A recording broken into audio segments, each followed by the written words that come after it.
Em 1516, o escritor inglês Thomas More publicava um insólito panfleto com o neologismo no título, a palavra utopia.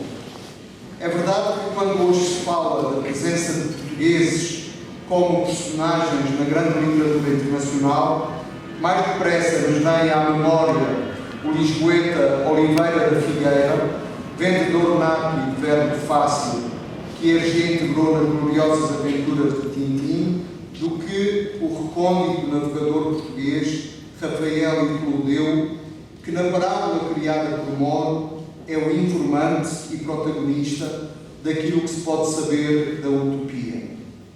No entanto, coisas de espantar são relatadas por esse émulo lusitano, alter ego de Thomas More, e que funcionam na prática com mais ou menos subtileza como uma crítica política e moral à Inglaterra e a outros Estados europeus das primeiras décadas do século XVI. A ilha de utopia soube, por exemplo, resolver os seus contrastes sociais. O dinheiro não tinha qualquer valor, os bens eram comuns, o trabalho era para todos, tal como a habitação nas 54 cidades que compunham o reino. A governação era suportada por uma representação das famílias e indivíduos. Vigorava uma espécie de direito humanitário internacional. Havia liberdade de palavra e de pensamento, tolerância religiosa e paz social.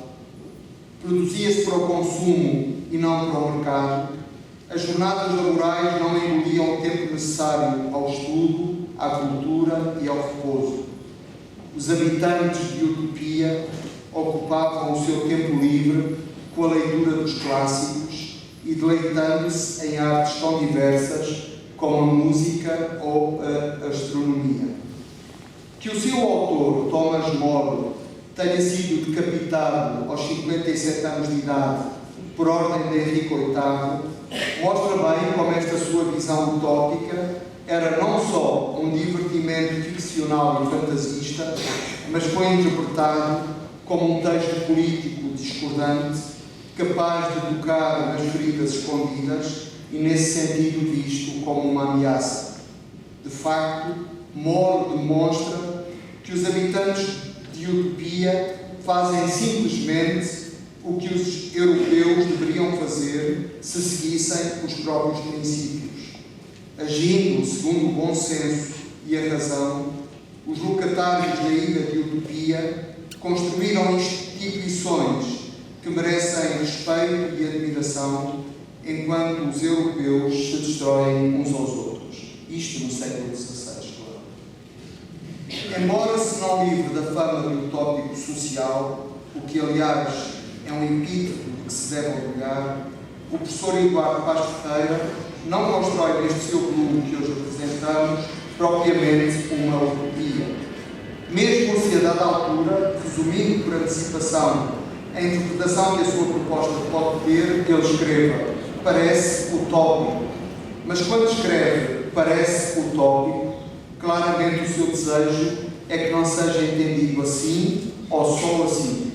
Na verdade, o que ocupa Paz Ferreira não é imediatamente a utopia. Vão, aliás, nessa linha as primeiríssimas palavras de abertura do volume.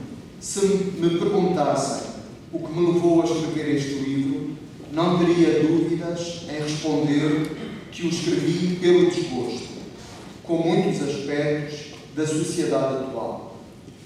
Na conclusão dos 8 lúcidos capítulos que fazem esta obra, onde passa em revisão crítica aspectos condicionantes do nosso presente histórico, já aqui enumerados anteriormente, desde o destino do Estado Social à vexata questio da desigualdade que mata as pessoas e a economia, no final, num texto que chamou Uma Proposta Modesta para Começar de Novo, é curiosamente a Jonathan Swift e não a Thomas More que recorre.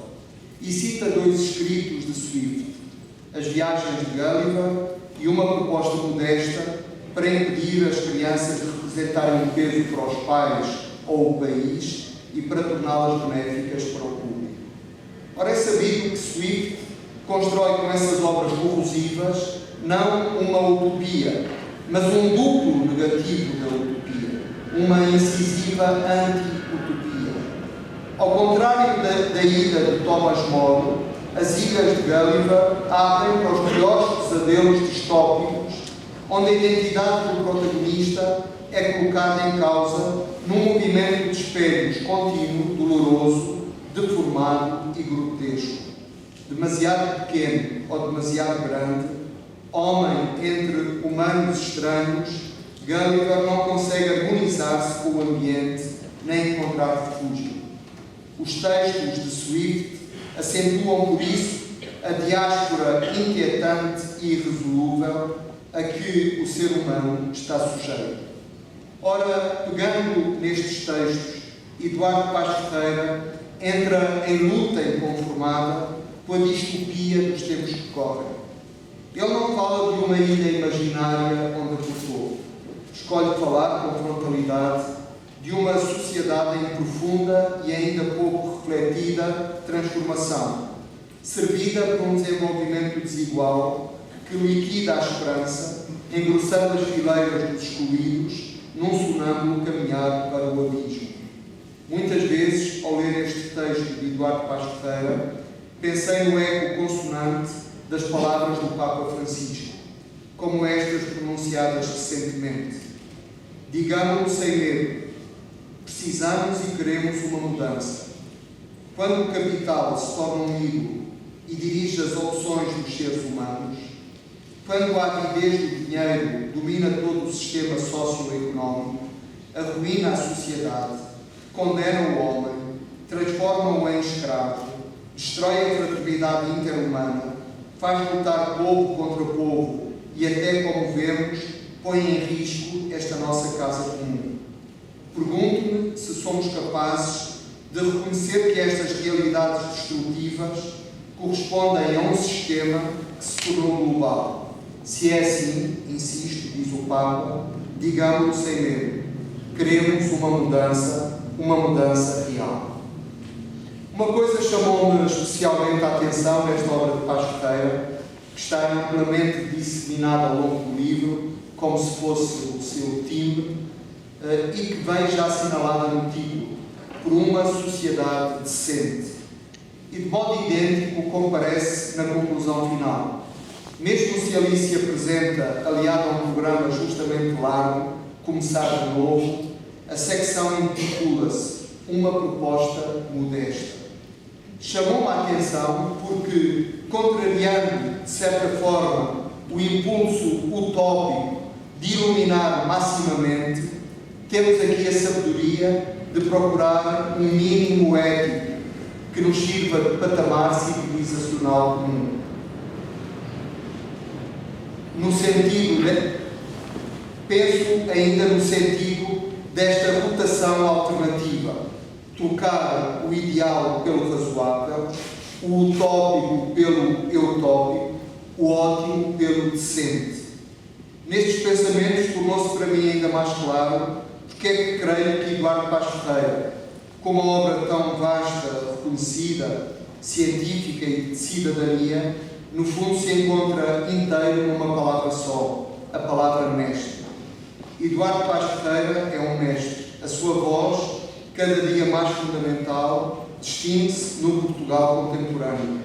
E ele é um mestre, porque mestres são aqueles que nos recordam que a humildade é o único saber no qual podemos colocar a esperança. Muito obrigado.